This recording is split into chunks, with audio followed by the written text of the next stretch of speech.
صاحب کے بیانات. دیکھتے ہیں طارق مسعود صاحب جو ہے وہ آج اپنے بیانات میں کیا چیز سکھانے والے ہیں ہم لوگوں کو, کیا دین کی تعلیم جو ہے دینے والے ہیں. طارق مسعود صاحب کے بیانات, مفتی مفتی صاحب ہیں یہ. تو ایک عاشق کا فون آیا, کہنے لگا اب پورے بیان سے نا دیکھنا یہ کلپ نکلے گا اور ہٹ بھی یہ والا کلپ ہوگا, پھر لوگوں کے کمنٹس ہوں گے مفتی صاحب کیا عاشق معشوق کی مثالیں دیتے رہتے ہیں. پورا بیان ایک طرف, یہ والا کلپ کے لاکھوں ویورز ہوں گے اس کے, دیکھنا آپ. اور اس پہ جو لیبل لگے گا ایک سچے عاشق کا واقعہ, یہ لیبل لگے گا ایک سچے عاشق کا سچا واقعہ. سچے عاشق تو آج کل مارکیٹ میں ہول سیل کے حساب سے ہیں, جو اپنے آپ کو سچا, وہ سارے اس پہ سرچ کریں گے یار دیکھیں کیا ہوا. سیم ہمارے ساتھ بھی یہ ہو رہا ہے کہ نہیں ہو رہا. تو وہ مجھے کہنے لگا کہ مجھے کسی لڑکی سے عشق ہو گیا ہے, فون آیا میرے پاس, عشق ہو گیا ہے تو میں کیا کروں, میں بڑا پریشان ہوں. میں نے کہا بھائی اگر ہو گیا ہے, کوئی اچھی ہے, اچھے گھرانے کی ہے, تو آپ والدین سے بات کر لو, نکاح کر لو. لن تر للمتحابین مثل النکاح, حدیث میں آتا ہے دو محبت کرنے والوں میں نکاح سے بہتر کوئی چیز نہیں ہے. تو ہم تو نہیں کہتے کہ اس کو ختم کرو, آپ شادی کر لو بھائی, نکاح کر لو بھائی, حرام حلال میں تبدیل ہو جائے گا. کہنے لگا کہ یار وہ مفتی صاحب مسئلہ یہ ہے کہ اس کے ابا نہیں مان رہے. میں نے کہا ابا کو, پھر مجھے نہیں فون کرو, ابا کو فون کرو, جو میں اس کا ابا نہیں ہوں. تو پھر ابا کو فون کرو, یہی اپنی فریاد اس کے ابا کے سامنے رکھو. کہہ رہے یار بہت ٹرائی کر لی, بہت کوشش کر لی, اس کے پیرنٹس ماننے کے لیے تیار نہیں. تو میں نے کہا بھائی دیکھو جتنے حربے تھے آپ استعمال کر کے دیکھو ابا اماں کو سمجھانے کے, کہہ رہے نہیں مان رہے. میں نے کہا پھر چھوڑو, لعنت بھیجو. ایک چیز مقدر میں نہیں ہے, غلط طریقے سے حاصل کرنے کی کوشش مت کرو. شریف لوگ شریفوں کی طرح ہی کرتے ہیں نا. تمیز کا یہی ہے کہ ابا اماں سے بات کی جائے.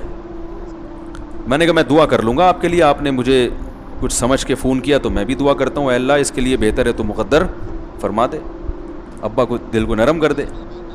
ابا کو چاہیے وہ جب خود کسی کے ابا سے انہوں نے اپنا سوچے نا, ابا سے میری بات, میں نے یہ بھی کہا کہ ابا سے بات کرا دو. میں ابا کو سمجھاؤں گا بھائی اگر بندے میں کوئی بڑی خرابی نہیں ہے تو یار بلا وجہ خام خام انکار نہ کرو. لیکن وہ بقول اس کے بھائی سارے حربے ناکام ہو گئے. تو میں نے کہا پھر وہاں سے دماغ ہٹاؤ.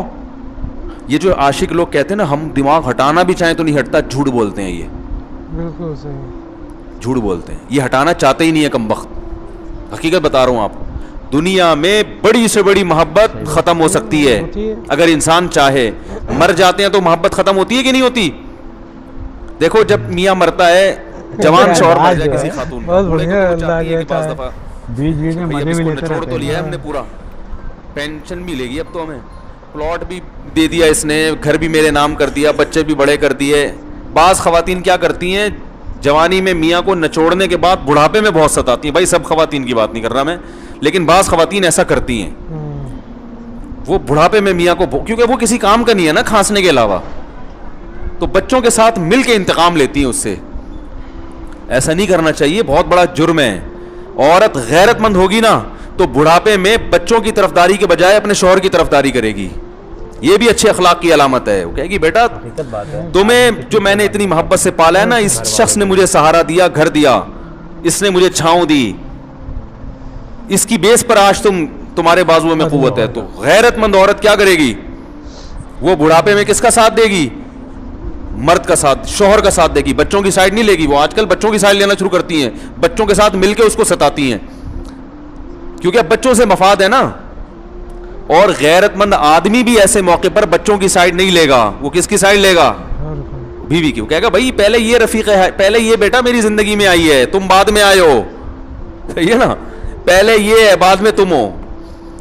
تو وہی غیرت ویرت شارٹ چل رہی ہے. کیا کریں یار اب آدمی کیا رونا روئے بیٹھ کے جو ہے نا.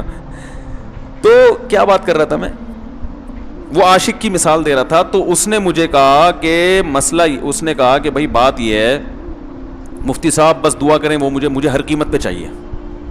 میں نے کہا بھائی بڑے سے بڑا غم انسان, میں نے کہا کوئی ہاں میں عورت کی مثال دے رہا تھا, میاں سے کتنی محبت جوانی میں اس کا انا للہ ہو گیا, کیسا روتی ہیں, ہائے یہ کیا ہو گیا, ہائے یہ ہو گیا, ہائے. بڑا دھچکا لگتا ہے بیچاری کو, جو صحیح محبت کرنے والی. ہمارے اللہ کا شکر ہے مشرقی عورتیں محبت ہی کرتی ہیں میاں سے, تو کیسا روتی ہیں, کتنا بڑا غم. تھوڑے دن کے بعد بھول جاتی, بھول بھلائیاں. میں نے یہاں لوگوں کو دیکھا ہے باپ کا انتقال ہو گیا, ٹینشن سے پاگل ہو رہے ہیں, تیسرے دن ویلیاں لگاتے پھر رہے, بھول گیا ابا کا. مایوس کر دینا جب انسان اپنے آپ کو.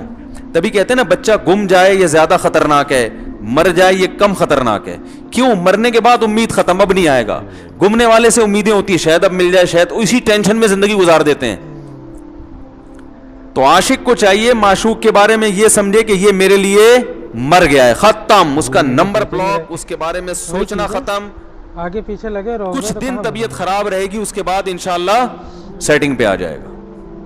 یہ کمبخت چاہتا ہی نہیں علاج کرنا, بار بار اس کی تصویریں دیکھتے رہیں گے, بار بار اس سے بات کرتے رہیں گے, بار بار اس کے بہانے سے اس کی گلی کا چکر لگائیں گے, اور پھر اسی کو سمجھانے کے لیے فون کرتے رہیں گے بار بار کہ میں تم سے محبت ختم کر رہا ہوں, سن لو. حقیقت ہے, یہ بھی ہوتا ہے عاشقوں کے ساتھ. دیکھو آئندہ مجھ سے بات چیت نہیں کرنا, کیونکہ میں بس یہ آخری کال تھی میری. بھائی جان ضرورت کیا ہے آپ کو یہ بتانے کی بھی آخری کال تھی یا پہلی کال تھی؟ یہ عاشق لوگ کرتے ہیں, حقیقت بتا رہا ہوں. آپ کو کہہ رہو گے مفتی صاحب کو کیسے پتہ چل گیا ہمارے بارے میں؟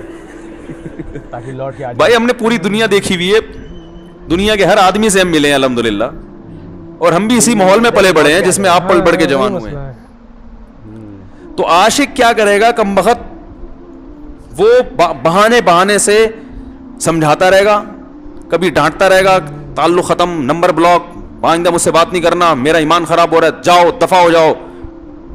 پھر 2-4 دن کے بعد چیک کرے گا کوئی کال تو نہیں آئی بھی, اس نے میری ہدایت پر عمل کیا, اس نے نمبر بلاک کیا. تو آپ کبھی بھی ٹھیک. پہلی بات تو یہ کہ عاشق کو چاہیے وہ یہ سمجھے کہ میں بیمار ہوں, یہ بیماری ہے. ہر وہ چیز جو آپ کو نارمل لائف سے ہٹا دے وہ بیماری ہے یا نہیں ہے؟ وہ ٹینشن ہے, وہ بیماری ہے بھائی. ایک چیز نہیں مل رہی, تمیز سے نہیں مل رہی, چھوڑ دو, اس کا تصور دماغ میں لانا چھوڑ دو, اس کا نمبر بلاک کر دو, ایسے ہو جاؤ جیسے تھا ہی نہیں. کچھ دن طبیعت خراب رہے گی, اس کے بعد انشاءاللہ ٹھیک ہو جاؤ گے. حضرت حکیم الامہ مولانا اشرف علی تھانوی رحمہ اللہ کے پاس ایک عاشق آیا. اس نے کہا ایک گھوسن کہتے ہیں نا, وہ جو گوالے ہوتے ہیں نا, ان کی عورتیں جو دودھ بیچتی ہیں, تو ایک دودھ والی عورت پہ یہ عاشق ہو گیا تھا, اور نکاح کو کوئی چانس ماس تھا نہیں. یہ حضرت حکیم الامہ رحمہ اللہ کے پاس آیا اور کہنے لگا کہ جو مسئلہ یہ ہے کہ میں جو ہوں نا, میرے دماغ میں وہ سما گئی ہے, اب جو ہے میں جو ہے نا بس میرا کوئی علاج کریں میں ٹھیک ہو جاؤں. ہاں, کہنے لگا مجھے وہ دلا دیں آپ اللہ والے ہیں, بہت پہنچے ہوئے بزرگ ہیں, تو بس آپ کسی طرح اللہ سے مانگیں وہ مجھے مل جائے. حکیم الامہ نے فرمایا کہ دیکھو بھائی, پہلے تو استخارہ کرو. استخارے کا مطلب وہ والا نہیں استخارہ جو آج کل ہو رہا ہے, یعنی اللہ سے دعا مانگو, اللہ یہ بہتر ہے تو مقدر کر, بہتر نہیں ہے تو مقدر. ہو سکتا ہے اللہ کے علم میں یہ بہتر ہی نہ ہو, یہ بھی تو ممکن ہے کہ آپ چاہ رہے ہو ہر وہ چیز جو ہم چاہتے ہیں وہ ہمارے لیے اچھی نہیں ہوتی. تو اللہ سے پہلے دعا مانگو, اور پھر جو ہے وہ پیغام بھیجو. اگر نہیں قبول ہوتا تو پھر اپنا دماغ یہاں سے ہٹاؤ. اور دماغ ہٹانے کا طریقہ یہ ہے کہ اس کا جان بوجھ کر تصور نہ کرو. یہ میں نے پورا واقعہ ایسے سنا رہا ہوں کہ کوئی عاشق واشق بیٹھا ہو تو وہ سن لے کہ اس طرح سے علاج ہوگا. کبھی اس کا دماغ میں تصور نہ لاؤ, ٹھیک ہے نا, جان کر نہ لاؤ. خود بھی آ رہا ہے تو وہ ایک الگ بات ہے نا, وہ تو غیر اختیاری چیز ہے. خود سے آ رہا ہے تو ایک الگ بات ہے, جان کر نہ سوچو اس کے بارے میں. اپنے آپ کو مصروف رکھو, اس کی طرف کبھی جاؤ نہیں, اس راستے سے نہ گزرو. تو یہ پرہیز ہے, یہ پرہیز کرو گے تو پھر میں دوا بتاؤں گا. یہ بھی دوا نہیں, میڈیسن نہیں دی ہے, یہ تو اس میڈیسن کے پرہیز ہیں. اس کے بعد میڈیسن بھی ملے گی, جو ذکر وہ بتائیں گے اللہ کا ذکر وہ بعد میں, پہلے یہ پرہیز. اس نے کہا یہ نہیں ہو سکتا مجھ سے. اس نے کہا مجھے تو دودھ چاہیے نہیں ہوتا, پھر بھی وہاں جاتا ہوں میں دودھ خریدنے. مجھے تو دودھ کی ضرورت نہیں ہوتی, پھر بھی جاتا ہوں. اور کہا آپ بس مجھے کسی طرح سے وہ دلا ہی دیں.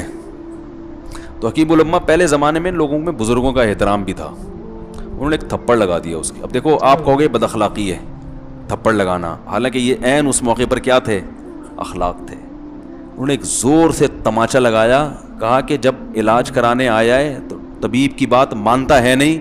اب ڈاکٹر اگر کسی مریض کو کہے یہ کرو وہ کرو, کہہ رہے میں یہ نہیں کروں گا, تو ڈاکٹر کہ دفعہ ہو یہاں سے, میرا ٹائم کیوں ضائع کر رہے ہیں. ایک تھپڑ لگایا اس کے زوردار نا, بولا جب آئے ہو ہم سے علاج کرانے کے لیے اور ہماری مانتے نہیں ہو تو ٹائم کیوں ضائع کرو ہمارے. زور سے تماشا لگایا. لوگوں میں صلاحیت تھی پہلے زمانے میں. اگلے دن آیا کہہ رہا ہے آپ کے اس تماچے کے ساتھ ہی میرا عشق ختم. تماچا لگا ہے اور عشق ختم. حکیم الامہ کو حکیم الامہ اس لیے تو کہتے تھے کہ وہ جانتے تھے کس کا کیسے علاج ہوگا. اس کا علاج تمیز سے نہیں ہو سکتا. اس کو یہ ہے کہ زبردستی اس کے کولے میں انجیکشن ٹھوک دو. تو وہی کیا انہوں نے, تو لگایا زور سے تھپڑ اس کا. ہاں عشق, وہ عاشق کی بات کر رہا تھا میں, تو میں نے اس کو سمجھایا کہ بھائی اب کیا کرو, یہاں سے تعلق ختم. تو پتہ ہے کیا کہتے, رونے لگا. کہہ رہے حضرت میں نہیں تعلق ختم کر سکتا, مجھے اس سے سچی محبت ہے, پاک محبت ہے, سچی محبت ہے, سچا عشق ہے. یہ فلموں سے سیکھا ہے لوگوں نے, سچا عشق اور جھوٹا عشق. ہم لوگوں نے دیکھی طارق مسعود صاحب کے بیانات سنے, تو ان کا جو ہے وہ لوگوں کو جو ہے سمجھانے کا جو طریقہ ہے وہ بہت اچھا ہے نا. ان کا بیان بہت اچھا لگتا ہے. بیان تو ان کا ایک دم فری مائنڈ ہو کر کے بات کرتے ہیں, ہاں, جس سے جو ہے لوگوں کے دماغ میں بات گھسے, نئے لوگوں کے بھی جو ہے دماغ میں بات گھسے, کیسے جو ہے کیسے دین پر چلنا ہے اور کیسے جو ہے اپنے آپ کو بچانا بھی ہے کہ بھائی غلط راستے سے جو ہے آدمی بچ جائے. یہ طریقہ ہے ان کا بتانے بہت, اور فری مائنڈ ہو کر کے جو ہے کو بات کرتے ہیں. اور کیا. تو اس ویڈیو کو رکھتے ہیں یہیں تک. انشاءاللہ اگلی ویڈیو پہ جو ہے ملاقات کرتے ہیں آپ سے, اور ایک ویڈیو رکھتے ہیں مولانا صاحب کی انشاءاللہ نئی ویڈیو. دیکھتے رہیے سفیان ٹو ریئیکشن ویڈیو. یہ میرے چینل کا نام ہے, یہ ہمارے چینل کا نام ہے سفیان ٹو ریئیکشن ویڈیو. آپ لوگ سپورٹ بھی کریں ہمارے چینل کو, دیکھیں زیادہ سے زیادہ.